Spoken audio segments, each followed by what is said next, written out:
Amid Evil is a glorious game.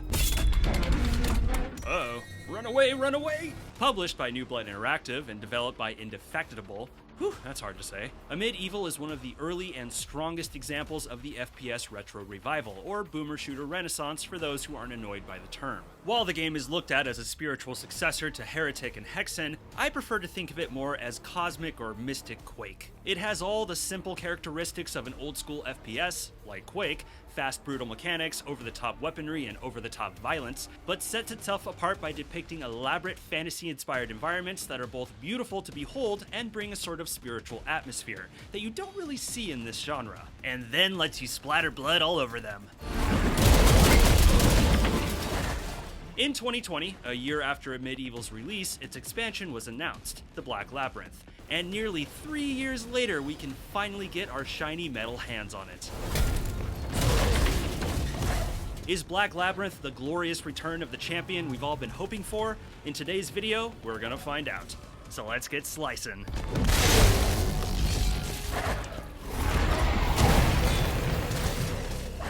Black Labyrinth is a new episode that serves as a prequel to the main game, chronicling how the champion won the favor of the gods by conquering the titular Black Labyrinth, earning his axe in the process and becoming, well, the champion. Included in this expansion is 9 giant new levels, 2 new weapons, and 2 new bosses, all going for $11.99 American, which I would say is decent for what's on offer here. I have to be honest, I am let down this took so long to come out. 3 years is a long time to wait for an expansion, especially when it's basically a big map pack.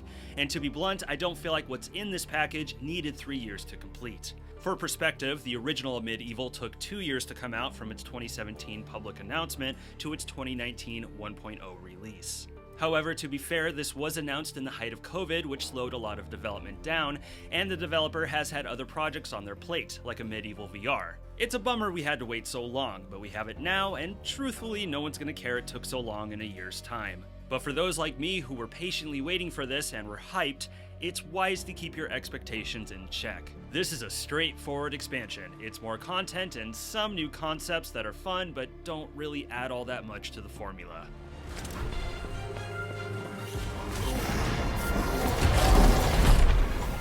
Black Labyrinth's new maps definitely vibe different compared to the base campaigns. Each level has its own unique theme, complete with a fresh collection of art assets that quality-wise are consistent with the main campaigns, and in some parts exceed them. The first proper level has you traverse a foggy, dim swamp full of narrow walkways, the atmosphere of which reminded me a lot of a Turok level, and I wouldn't be shocked if that was the intention. A real N64 flavor to this map all around. Later, you venture into red crystal canyons that almost feel alien, a bright fantasy castle that looks like it was ripped from a Warcraft game, and in a medieval fashion, a few levels leaning hard into the trippy. I don't think they're as geometrically intricate and detailed compared to the main campaign maps. A lot of them lean towards a more simplistic, brutalist style. However, I think this works well with the larger, more expansive level design. The lighting is especially stunning, a brilliant collage of color. Shots of green that fly past your face, vibrant streaks of color across walls, and the glow of enemies bring some delicious atmospheric flavor. And ray tracing only makes it richer, although the lighting still looks exceptional with it turned off. I do wish the maps felt more unified though. The Black Labyrinth is less a structural concept and more a simple label for this collection of maps, with a loose narrative tying them together. You're really just hopping from random map to random map. That being said though, as a player that likes a lot of visual variety in his games, I was a happy camper. Andrew Holschult, the boom shoot maestro, has returned with a new soundtrack that, like the base games, brings brassy, bassy cinematic flair to this kaleidoscope of carnage. I can't say I like the new soundtrack more than the first, but it is still excellent, and honestly, Holschult is one of those artists I always love listening to. If I could, I'd let that dude score my life.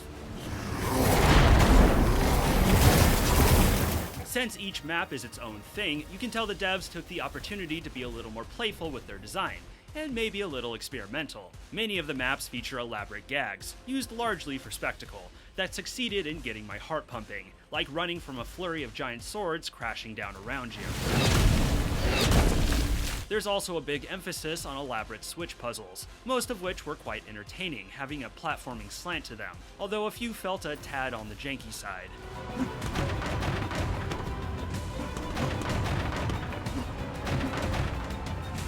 The maps are also a lot bigger, both in scope and in sheer raw space. The base campaign has its fair share of wide open areas, but Black Labyrinth presents some zones that wouldn't look out of place in a Serious Sam title. It brings some nice grandeur and epic combat scenarios. The downside is that it did lead to some awkward enemy pathfinding, like this particular building that just confused the hell out of the baddies on the top floor. Here's me on the roof of it. Look at them desperately trying to get to me. Quite a few times too, I would also have one enemy left over that I couldn't find because they were stuck in some obscure out-of-the-way part of the map, which was a little annoying. Going along with that, the larger sizes can make some of these maps feel on the empty side, and a few are designed around big bodies of water, which is cool, except for the fact that enemies can't swim. Like they weren't programmed to swim and simply walk along the bottom of the water. This sometimes cropped up in the base game too, but you'll see a lot more baddies defying water physics in this expansion, and it's pretty goofy looking if you ask me. We couldn't have figured out a solution to this?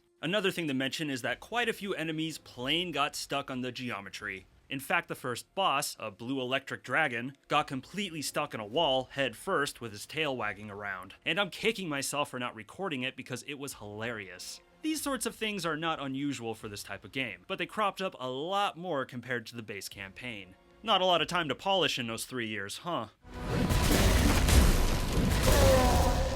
A big highlight is the inclusion of 2 new weapons. Your first new weapon is your mitts, the Gauntlets of the Platinum Star. Remember, the champion doesn't have his axe yet, so these are the next best thing. If a punch lands, it typically staggers an enemy, opening them up for a death pummel. In Soul mode, it punches in a flurry of fists that you often see reserved for anime superheroes.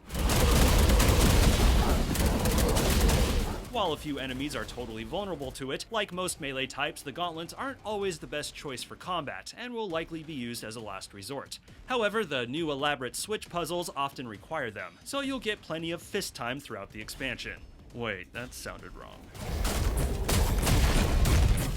Also, I love the sound effect for them, this wispy noise when you throw a punch. Satisfying. One issue I did have is that while in Soul mode, the flurry of yellow punches has a habit of obscuring your view, and in low-lit areas, you're pretty much blinded. Fortunately, anything that comes in contact with you is almost immediately liquefied, so it's not a huge deal, but it can be discombobulating. The Void Splitter, the Scythe, is the other new weapon and a BFG type at that, replacing the Eternum. It's basically a superpowered version of the sword. In fact, it's pretty similar to the sword's Soul mode, able to shoot wide beams that will split a horde in 2. Its Soul mode, as far as I can tell, tears a hole in the fabric of reality that absorbs enemies. Metal. I prefer it over the Eternum, which I always found to be a little awkward feeling, and you have the option to bring the Scythe into the main game, which I appreciated. The new weapons are solid additions, but I am bummed that they replace types that are sparingly used. Typically.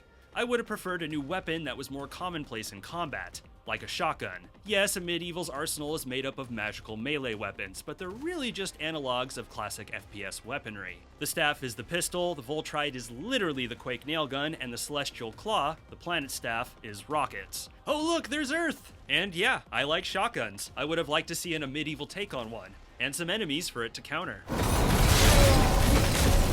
In the base Amid Evil campaign, the enemy roster is switched up every new episode, and Black Labyrinth follows that trend, with an army of fresh new fiends that are flippin' tricky. Mace-wielding knights that leap in the air, beautiful golden cloth goons that shoot evil wind, and trippy squids that will suck up your ammo and impale you if you're not careful. Oh, and I can't forget the purple flame dogs that are aggressive as hell. Keep your distance from these doggos, they hurt a lot.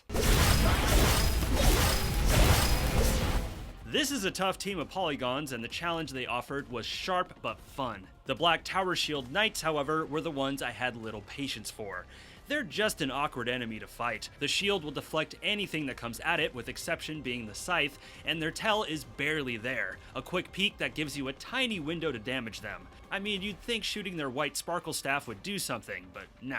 Besides killing them with a cheesy circle strafe, splash damage from the planet staff is the way to go. But that can be an irritating process, as their shields have a generous deflect radius that is sure to waste your ammo and health. And even when you get a good feel for this, the process can be slow and grind down the pace of the game. Eventually, I just saved my Scythe for these guys because I plain did not have the patience to fight them. And you know what? Seeing their stupid shield split in 2 was very cathartic.